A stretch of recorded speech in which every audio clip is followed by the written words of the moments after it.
is going on, everybody? My name is Nick, and welcome to episode 18 of the Good Schmidt podcast. And today I'm going to be discussing a couple NBA trades I did not get to in the last podcast, as well as a bunch of free agency signings.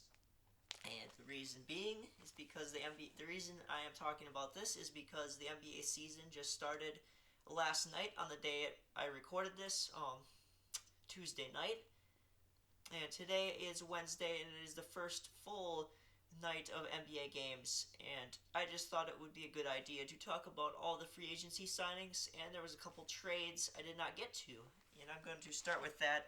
Now, the first trade I did actually talk about in the last video, and it is the Drew Holiday trade. But now it is it was expanded to a four-team trade, and the new team included in the trade is the Nuggets.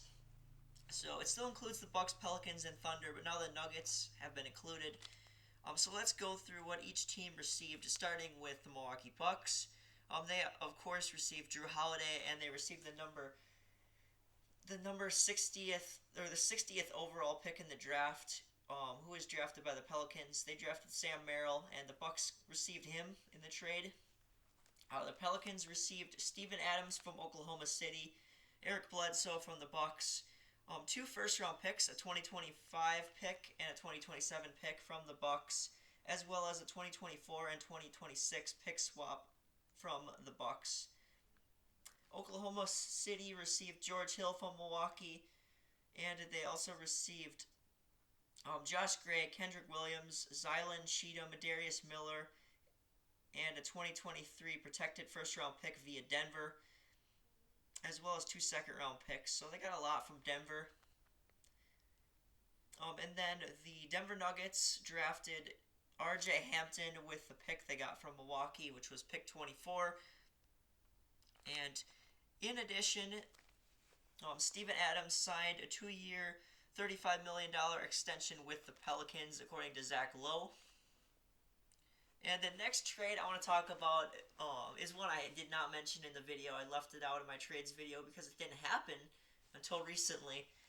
This trade is pretty wild. It is a Westbrook and John Wall trade. So the Houston Rockets traded Russell Westbrook to the Washington Wizards for John Wall and a 2023 protected first-round pick. Absolutely bonkers trade. I did not think this was actually going to happen. There was rumors about it actually going down, and it did actually happen.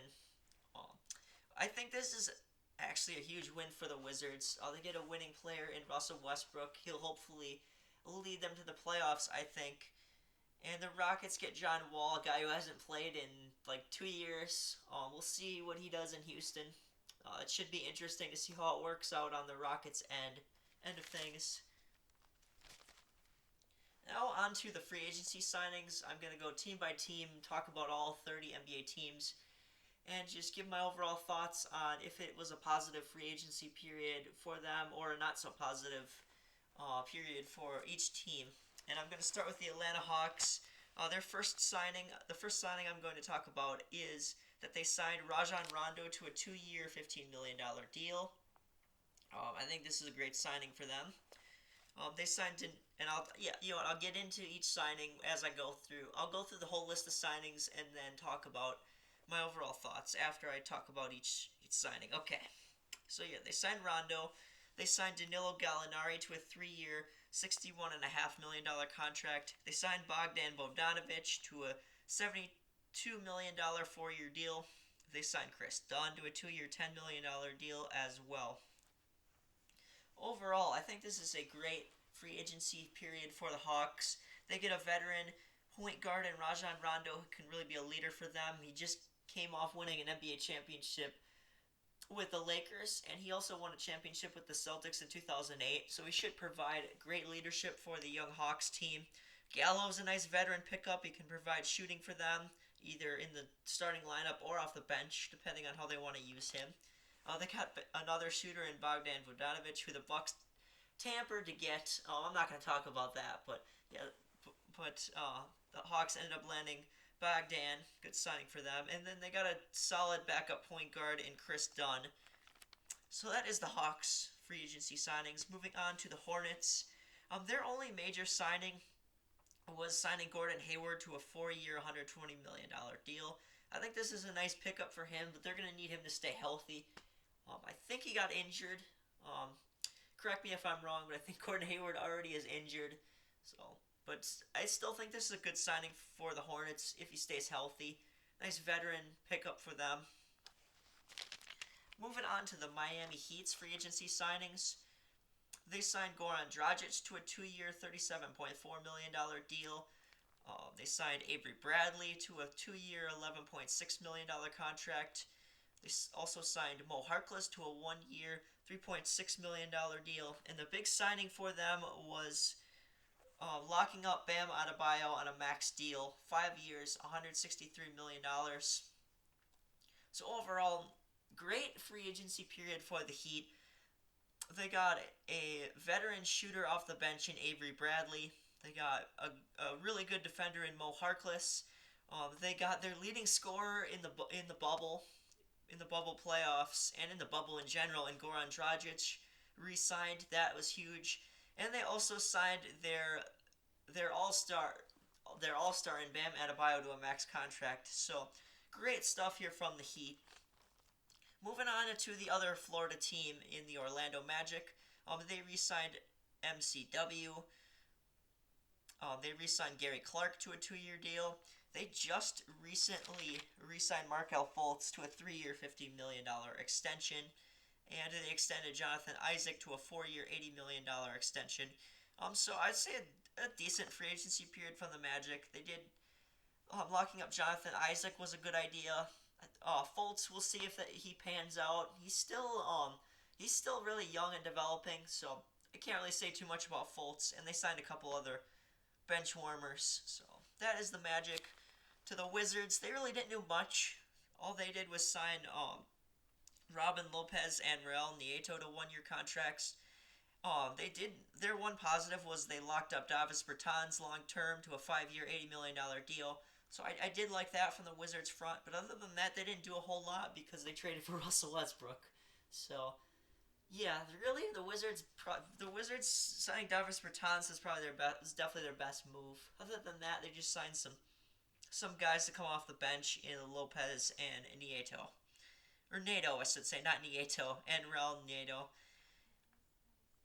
For the Denver Nuggets, they re-signed Paul Millsap to a 1-year, $10 million deal. They actually signed Bol Bol to the active roster, 2 years, $4.2 million. And they re-signed their backup point guard, Monte Morris, to a 3-year, $27 million deal. So a really low-key, solid free agency for the Nuggets. They brought back a veteran leader in Paul Millsap. He was huge for them last year. Monte Morris was a really good backup point guard for them. He's one of the best in the league.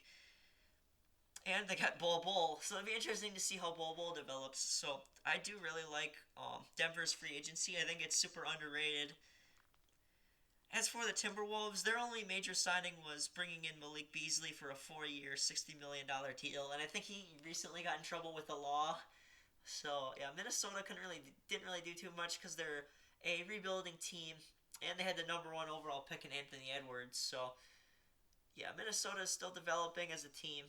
So don't really have much to say about their free agency period. Same with OKC because they made a whole bunch of trades and they didn't really sign anybody except. No, they didn't really sign anybody. So, OKC, I got nothing to talk about on their front. Moving on to the Jazz. They signed Donovan Mitchell to a 5-year, $195 million rookie max extension. That's huge for them. They had 2 other huge signings as well. They signed Jordan Clarkson to a 4-year, $50 million deal, and they locked Rudy Gobert up on a massive max deal, which is worth $205 million over 5 years. So the Jazz locked up their franchise cornerstones, and they got their 6-man back. So, yeah, good free agency period for the Jazz. Apologies about that, guys. I got a random spam phone call in the middle of this video. But anyways, as I was saying, the Jazz had a good free agency period, locking up their franchise cornerstones in Rudy Gobert and Donovan Mitchell, and they also got their 6-man in Jordan Clarkson back. As for the Boston Celtics, they made only one major signing in picking up Jason Tatum on a 5-year, $195 million max extension. Good pickup for them. And I believe they also did sign Tristan Thompson as well. Solid backup center. They could start him if they needed to, but I think they got Tristan Thompson as well. But locking up Jason Tatum is huge. He's their franchise player. Good job there for the Celtics. Moving on to the Brooklyn Nets. They made a couple signings. They signed Jeff Green and Joe Harris to a 4-year, $75 million contract. So that's the Nets. Don't have anything else. Don't really have anything to add about the Nets, besides the fact that they killed the Warriors last night. Kyrie and KD played really well. So that's pretty cool. As for the Knicks, they signed Alec Burks to a 1-year, $6 million deal. Nerlens Noel to a 1-year, $5 million deal. And they got Austin Rivers to a 3-year, $10 million deal. So they picked up some solid bench players, did the Knicks. They got Doc Rivers' son. The Sixers, Philadelphia 76ers, their only major signing was bringing in Dwight Howard on a 1-year deal. Solid backup center for them behind Embiid. As for the Toronto Raptors, they re-signed Fred VanVleet to a 4-year, $85 million deal. And they signed Aaron Baines to a 2-year, $14.3 million deal. And they re-signed Chris Boucher on a 2-year, $13.5 million contract. And just recently, they re-signed OG Anunoby to a 4-year, $72 million extension with a player option on that 4th year. Awesome free agency period from Toronto. They brought back one of their better players in Fred VanVleet. They brought Chris Boucher back, who's a young developing player.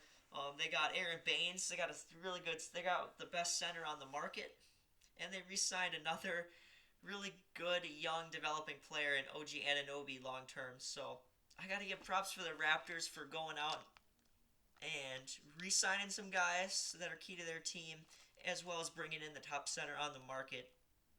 As for the Bulls, their only signing was Garrett Temple to a 1-year, $5 million deal. The Cleveland Cavaliers didn't make any major signings. As for the Pistons, they didn't really do much either because they're rebuilding and they're going to be one of the worst teams in the league. Their only major signing was bringing in Jahlil Okafor to a 2-year deal. Same with the Pacers didn't really do much either, but they're contending and I think they're happy with their team. However, they did re-sign Justin Holiday on a 3-year, $18 million contract. So that is Indiana. Moving on to the Bucks, my team. Now I'm gonna pretty much go through all their signings because I'm a Bucks fan. So let's start with the fact that the Bucks re-signed Pat Connaughton to a 3-year, $16 million deal. Then they brought in DJ Augustine on a 3-year, $21 million deal. They signed Bobby Portis to a 2-year deal, as well as Bryn Forbes, also on a 2-year contract. And they brought in Torrey Craig. And the last big bombshell move that the Bucks made is that Giannis signed the Supermax, and it is worth $228 million for 5 years, and he has a 5th-year option. So Giannis is guaranteed to be with the Bucks for the next 4 years, and this is absolutely huge for the Bucks' future. The next 4 years in Milwaukee, they will be contending for a title as long as Giannis is there, and I think they put a solid team around him. I'm unsure if they're going to be able to win a championship this year, but I definitely think in the next 3 years they can win a title with the team that they got. So, yeah. As far as the signings go this year, the ones I really like are bringing DJ Augustine in to be the backup point guard. He usually is a Bucks killer whenever they play him, and now he's on the Bucks. I like him as a backup point guard. They brought Connaughton back, energy guy off the bench. He's useful for the team. He just needs to shoot threes on a more consistent basis, I think. But he's always going to bring energy on defense. And they brought in the Bucks brought in Torrey Craig. I like his defense as well. So I'd say decent free agency period over. Oh, if I look at it overall from an overall perspective, a decent free agency period from the Bucks. But bringing back Giannis was huge. I will say that, and that's what made this a good free agency period for the Bucks. If they wouldn't have done that, this season would have been a wreck because reporters would constantly be asking Giannis, how does this game affect your decision going forward as far as re-signing with the Bucks or moving or your decision to sign with another team? And the Bucks won't have to worry about that, which is awesome. They can just focus on getting better at basketball and trying to be the best team they possibly can. So, yeah, I'm excited for the Bucks season. And I'm gonna move on to the next team here. The Golden State Warriors. Their only signing that I could see that was really major was they brought in the former Celtic Brad Wanamaker on a 1-year, $2.25 million deal. And yeah, that's really it for Golden State. Moving on to the Clippers, who had a massive free agency. They brought in Serge Ibaka on a 2-year deal. He played last night for the Clippers. They signed Patrick Patterson to a 1-year deal. He played. Marcus Morris re-signed on a 4-year, $64 million deal. Paul George re-signed on a 4-year, $190 million contract. They brought back Reggie Jackson on a 1-year deal. And then they signed Nicholas Batum to a 1-year, $2 million deal after the Hornets released him. And he actually started last night, which was interesting, and played pretty well defensively and took some of the ball handling duties, which was interesting. And the Clippers extended Luke Kennard on a 4-year, $64 million contract. They just recently acquired him in a trade with the Pistons. So overall, I think the Clippers offseason was very good. They were able to replace Montrezl Harrell with Serge Ibaka, which was nice, and they were able to lock up Paul George and Marcus Morris long term, and Luke Kennard. So I think this is a solid free agency period from the Clippers. They did a good job. As for the Lakers, I think they had probably the best offseason in the NBA, which is crazy to say because they just won the title. First off, they signed Wes Matthews on a one-year, $3.6 million contract. They re-signed Kentavious Caldwell-Pope, KCP, to a 3-year, $339 million contract. They brought in Marc Gasol, 2-year, $5.3 million deal. They signed Montrezl Harrell, former Clipper, to a 2-year deal worth $19 million. It has a second-year option, and they used a middle-level exception to sign him. And then the big moves that they made, the really big moves, were they signed AD to a 5-year, $190 million max deal. LeBron, and they signed him to a 2-year, $85 million max, and they brought Kyle Kuzma back on a 3-year, $40 million extension. So, yeah, like I said, the Lakers had a great free agency period. They got LeBron and AD locked up. They got AD and LeBron locked up. Kuzma locked up. They brought in Marc Gasol and Montrezl Harrell, as well as Wes Matthews and KCP. Really strong free agency period for them. As for the Phoenix Suns, they signed Jake Crowder, the former Miami Heat player, to a 3-year, $30 million deal. They brought back Javon Carter on a 3-year, $11.5 million deal, as well as re-signing Dario Saric to a 3-year, $27 million deal. So, interesting that the Suns brought in Jay Crowder. I think should be interesting to see what they can do this year. And now with Chris Paul on that team. All right, getting into the home stretch here of free agency. The Sacramento Kings made a couple moves. They signed De'Aaron Fox to a max deal, 5 years, $163 million. That's huge for them. He is their franchise player. And then they brought in Whiteside on a 1-year deal. Hassan Whiteside. The Dallas Mavericks didn't really make any moves. I think they were happy with their team, and they're getting close to. I'd say they're close. They're very close to being able to contend for a title. So, Luka's continuing to develop, and they got solid players around him. Kristaps just needs to stay healthy. Kristaps just needs to stay healthy for them. The Spurs didn't make any moves until yesterday when they re-signed Derek White to a 4-year, $73 million extension. Um, I think that's a nice move for them. As for Portland, they had one of the more underrated off seasons as well. As I mentioned with a previous team, yeah, Portland also had an underrated offseason. They re-signed Melo on a one-year deal, who wanted to remain loyal with Portland after they gave him an opportunity to return to the league last year. Mad respect for that for Melo. I was hoping he would re-sign with Portland. That was pretty cool to see. And then Portland also re-signed Rodney Hood on a 2-year deal. Nice pickup for them as well. And they brought back they brought in Harry Giles to a 1-year deal. So yeah, I like what Portland did in picking up Robert Covington, as well as bringing back Melo and Rodney Hood. Memphis re-signed D'Anthony Melton to a 4-year, $35 million contract. Nice signing for them. The Pelicans signed Brandon Ingram to the 5-year max extension worth 158 mil. This is huge for them. He's one of their best players besides Zion. And then the last team going to be going through is the Houston Rockets, who made a couple moves. They brought in Christian Wood on a 3-year, $41 million deal, and they signed DeMarcus Boogie Cousins to a 1-year contract. Solid. I've been saying solid free agency for a lot of teams, but I think this is pretty solid for the Rockets, getting Wood and Cousins. Okay, transitioning now to the next part of this video, where I'm going to be making my Eastern Conference and Western Conference predictions for the season. I'm going to start with the East, go 1 through 15. 1 through 15 through all the teams and what the standings will be.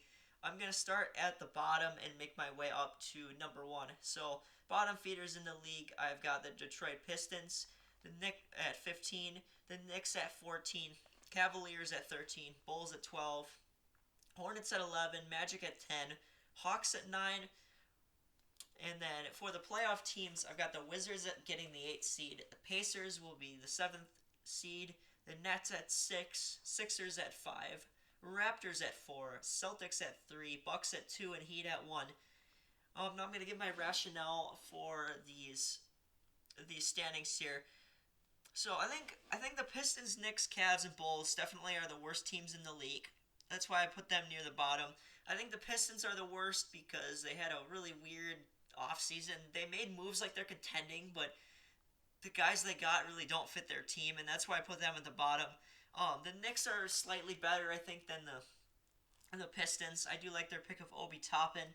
The Cavs, I think, are the next best team because they got some young developing players, as well as the Bulls. And then my fringe contenders are the Hornets, Magic, and Hawks. I could have flip-flopped the Hornets and Magic. I think they're really close.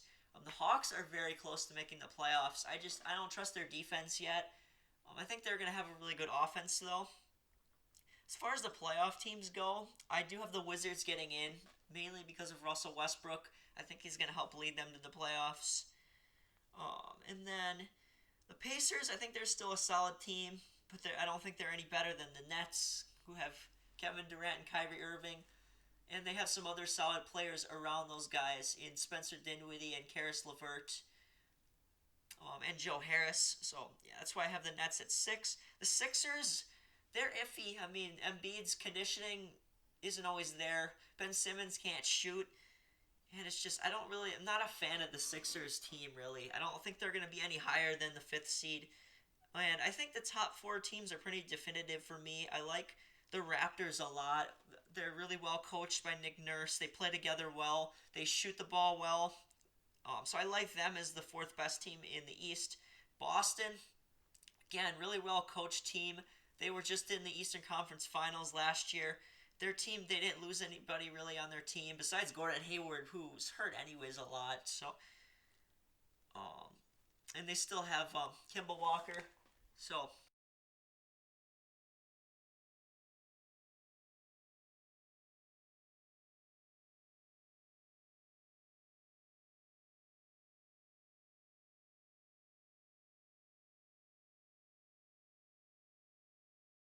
and then, yeah, so I like Boston as the 3rd best team in the league. well coached, and they pretty much are bringing back the same team.